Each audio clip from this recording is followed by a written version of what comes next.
सारं व्रतधारणं च अर्थस्य सारं किल पात्रदानं वाचा फलं प्रीतिकरं नराणाम्। आनंदकारी जैन शासन के महान प्रभावक आचार्य भगवंत श्रीमद जिनमंडन गणिवर जी महाराज सरलतम सुंदरतम बिना कष्ट कर्म की निर्जरा होवे पुण्य का बंध होवे जीवन मानव का सफल होवे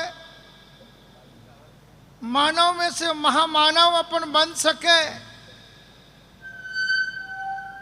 हर प्राणी मात्र को उपयोगी बन सके और विवेकवान बनकर अपन अपने जीवन के अंदर चेतना का ऊर्ध्वी गमन कर सके ऐसा सात गुण विवरण नाम के ग्रंथ के माध्यम से यही बात श्रावक जीवन की गरिमा। श्रावक शब्द उन आत्माओं के लिए किया गया है जो आत्मलक्षी है, जो धर्मलक्षी है, जो आध्यात्मिक लक्षी है, जीवन की प्राप्त की हुई उन गरिमाओं का गौरवपूर्ण सद्व्यय जो करना चाहते हैं उन लोगों के लिए श्रावक शब्द यूज किया गया है, क्योंकि यहाँ पर श्राद्ध गुण विवरण के अंदर स्पष्ट लिखा है कि अपन अपने जीवन के अंदर समझदारी से बुद्धि से यानी प्राज्ञ यानी बुद्धिशाली व्यक्ति ही जीवन के अंदर धर्म चर्चा धर्मचर्या और धर्म व्यवहार को समझ सकता है।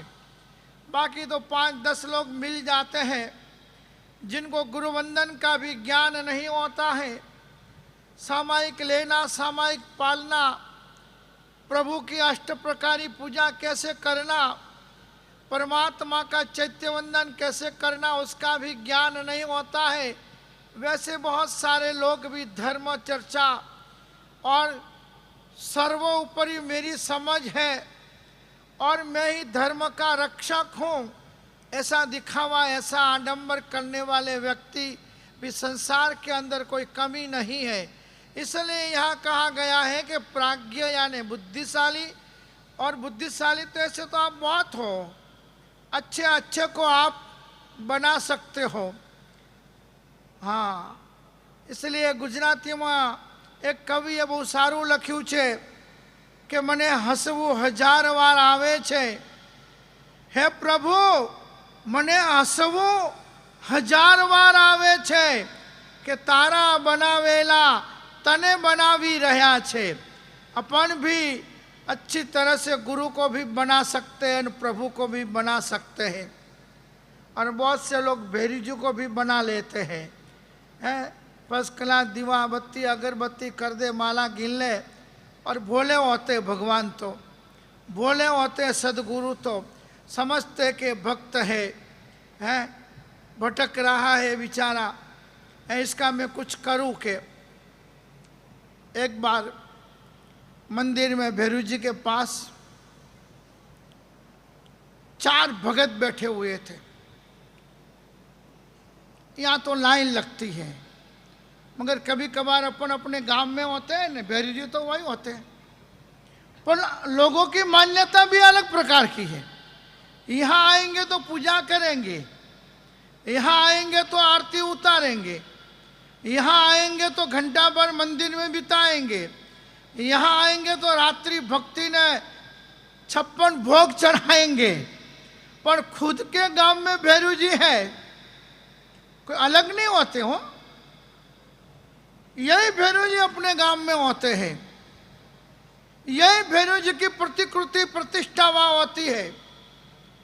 जैसे यहाँ हिमाचल श्री महाराज साहब ने भैरव जी को विराजमान किया, तो अपने अपने गांव में भी कोई गुरुदेव, कोई आचार्य भगवंतों के हाथों से ही भैरव जी विराजमान हुए होते हैं।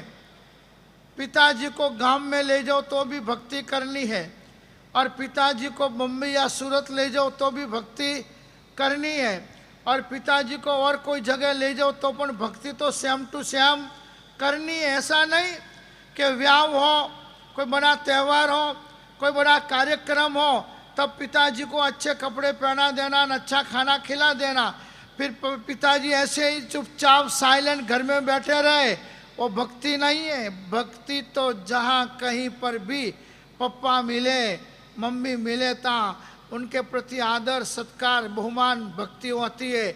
वैसे ही परमात्मा के प्रति, इष्ट देवों के प्रति कहीं पर भी आप रहो ने, वहाँ पर आपके तन में, आपके मन में और आपके जीवन की क्रिया में वो इष्ट देव और प्रभु की विस्मृति बिल्कुल नहीं होनी चाहिए।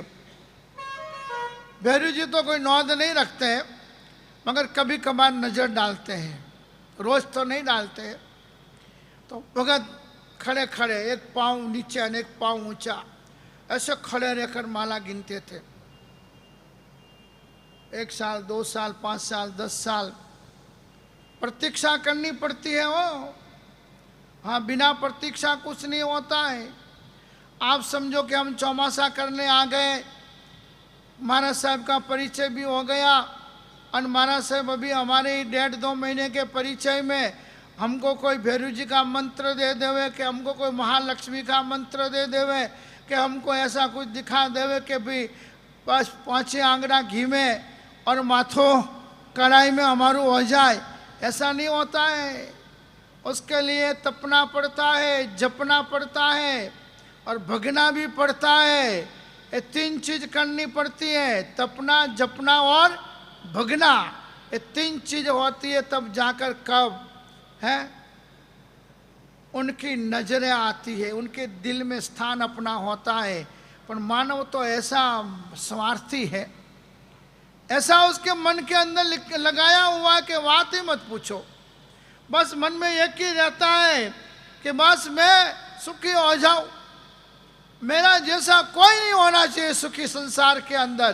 पहला स्वार्थ तो आ गया। और यहां तो लिखा है सर्वथा सब सुखी था वो, सब सुखी हो वो, कोई दुखी नहीं रहना चाहिए।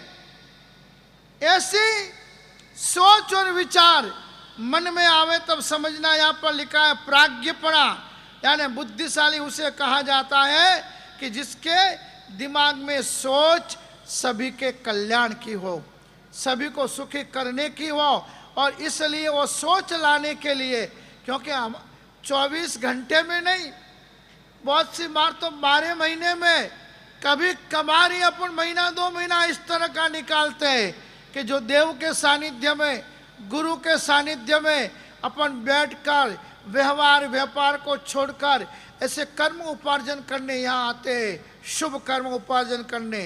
तब ही 7 गुण विवरण में लिखा है वो सोच और विचार के लिए सत्संग, सत्शास्त्रों का श्रवण, अच्छा अध्ययन, श्रवण और मनन जब अपन करते हैं तब जाकर अपनी सोच में, विचार में चेंज आता है।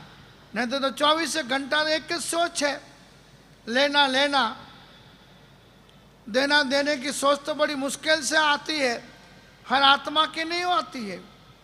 इस देश में, इस समाज में कोई धनपतियों की कमी नहीं है, कोई कुबेरपतियों की कमी नहीं है, मगर धनपति और कुबेरपतियों से कभी भी धर्म की प्रभावना, शासन की प्रभावना नहीं हो सकती है। धर्म की, शासन की प्रभावना और मानवता के काम उदार दिल वाले कर सकते, धनपति नहीं कर सकते, कुबेरपति नहीं कर सकते। उनको तो ऐसी तृष्णाएं होती है, ऐसी मन में आशाएं होती है कि और बढ़े, और बढ़ाऊं, और बढ़ाऊं, और बढ़ाने बढ़ाने में वो खुद बह जाते हैं। समय नदी की धार में सब बह जाया करते हैं, मगर विरल व्यक्ति जो होते हैं वही इतिहास बनाया करते। इतिहास हर व्यक्ति नहीं बना सकता है। अरशद मेहता है कितना, जिसके अपन गिनती न कर सको, जिन आंकड़ों को आप गिन न सको, उतनी उनके पास संपत्ति थी, मगर मौत कहाँ हुआ? थाना की जेल में हुआ। ऐसे एक नहीं, अनेक लोग मिलेंगे जो धनपति थे, कुबेरपति थे, लक्ष्मीपति थे, मगर जीवन के अंदर समाज के लिए, राष्ट्र के लिए, एजुकेशन के लिए या मेडिकल के लिए भी कुछ जीवन में करके नहीं गए। और आज भी ऐसे कई लोग हैं कि जो बस देख देख के और दिखा दिखा के खुश होते हैं, मगर खिला के और अर्पण करके खुश होने वाले विरल आत्माएं होते। इसलिए महापुरुषों ने कहा अपन को यहाँ पर कि कुल परंपरा से प्राप्त हुआ श्रावकपणा। कुल परंपरा यानी मेरे पिताजी जैन थे, उनका बेटा मैं हूँ, मैं भी जैन हूँ, तो ऐसे कुल परंपरा से प्राप्त हुआ जो श्रावकपणा है वो वास्तविक श्रावकपणा नहीं है। वो वास्तविक श्रावकपणा नहीं है। आगे कहते हैं देखा देखी से जो क्रिया कर्म करते हैं वह भी श्रावकपणा नहीं है, मगर जिसके जीवन में कसाय की मंदता आई हो, जिसके जीवन में कसाय की मंदता, कसाय यानी क्राम, क्रोध, मान और लोभ, ये चार प्रकार के कसाय बताए गए हैं। कभी भी कोई ऐसी घटना घट जाए, कम मिला तो न क्रोध, ज्यादा मिला तो ना हर्ष है, मगर अपन तो क्षण क्षण में अपने जीवन में कोई गरिमा नहीं होती है और दूसरों को अपन उपदेश देने के लिए हमेशा रेडी रहते हैं, दूसरों की भूलें निकालने के लिए बड़े चतुर रहते हैं, दूसरों के दोषों देखने के लिए बड़े अलर्ट रहते हैं। मगर उसके साथ साथ कभी यह भी अलर्टता आई मेरे जीवन में क्या कमी। मैं ऐसे नाकोना पारसनाथ प्रभु और भैरव देव के दरबार में जहाँ लाखों लोगों की तस्वीरें बदलती है, जीवन बदलता है, जिंदगी बदलती है, ऐसी जगह में लोग बाई प्लेन से आते हैं, आधे घंटे में रिटर्न हो जाते हैं, मगर मैं कितना बड़भागी 2-2 महीने तक नॉन स्टॉप यहाँ पर धर्म में, आराधना में, भक्ति में, पूजा में, जाप में जो भी जैसा जैसा भी लावा लेना हो वैसा मैं ले सकता हूँ। ऐसा अपन को अवसर मिला है, उसमें अपन को यही करना है, कसायों की मंदता करना है, ईर्ष्या भाव का त्याग करना है और निस्पृहता, कसायों की मंदता, ईर्ष्या का त्याग, निस्पृहता यदि अपन अपने जीवन में लाएंगे तो परमानंद की ओर अपना रास्ता धीमे धीमे आगे बढ़ता जाएगा और श्रावकपणा के योग्य जिंदगी जीने के लिए अपन थोड़े बहुत तैयार होंगे, तब फिर आगे बताते जय श्री सिद्धिदा साध्यों गुरु भक्त शुद्ध मंत्रवत सान्वर्ता सात्वकई धर्मो विवेकी श्रावकोत्तमई।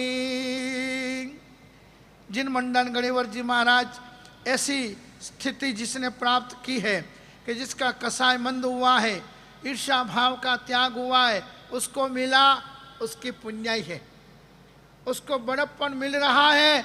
तो जसनाम कर्म पूर्व भाव के अंदर उपार्जन करके आई हुई आत्मा है, इसलिए उसका नाम हो रहा है, उसका काम हो रहा है, उसको आगे बढ़ने का मौका मिल रहा है।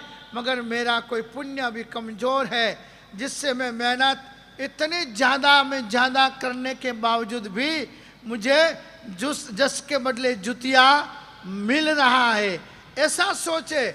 मगर सामने वाले व्यक्ति के ऊपर ईर्ष्या बिल्कुल ना करें। और आगे बताया निस्पृहता,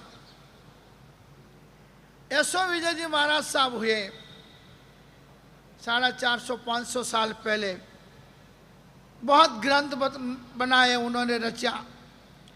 उनको सवाल पूछा एक भक्त ने कि गुरुदेव इतना ज्ञान सार ने 125 गाथा का स्तवन, 250 गाथा का स्तवन, 350 गाथा का स्तवन, ये सारे तो पढ़ना सीखना समझना बड़ा मुश्किल है। आप शॉर्ट में बताओ कि सुख कहाँ है और दुख कहाँ है। गुरु हमेशा दयालु होते हैं, कृपालु होते हैं। भक्त को, आराधक को सन्मार्ग के ऊपर और शुभ प्रवृत्ति में लाने की कोशिश करने वाले गुरु हमेशा होते हैं। पूरे दिन परिग्रह की संज्ञा में पड़े हुए नहीं होते हैं। पूरे दिन प्लान और प्रोजेक्टों के पीछे अपना समय बर्बाद नहीं करते हैं। गुरु हमेशा चतुर्विध संघ का योग क्षेम की फिक्र करते हैं। तो यहाँ पर उपाध्याय न्यायाचार्य यशो विजय महाराज ने शॉर्ट में बताया, परस्पृहा महादुखम निस्पृहत्वम महासुखम एतदुक्तेन समासेन लक्षणम सुख दुखयो। एक श्लोक के अंदर उन्होंने सुख का कौन सा मार्ग है और दुख का कौन सा मार्ग है एक श्लोक में बता दिया। जैसे 18 पुराणों में व्यास जी ने बताया है, 18 पुराणेषु व्यासस्य वचनद्वयम् परोपकार पुण्याय पापाय परपीडनम। वैसे यशो विजय जी महाराज ने सारे धर्म ग्रंथों का सार बताते कहा सुख कहा और दुख कहा, तो कहा परस्पृहा महासुखम।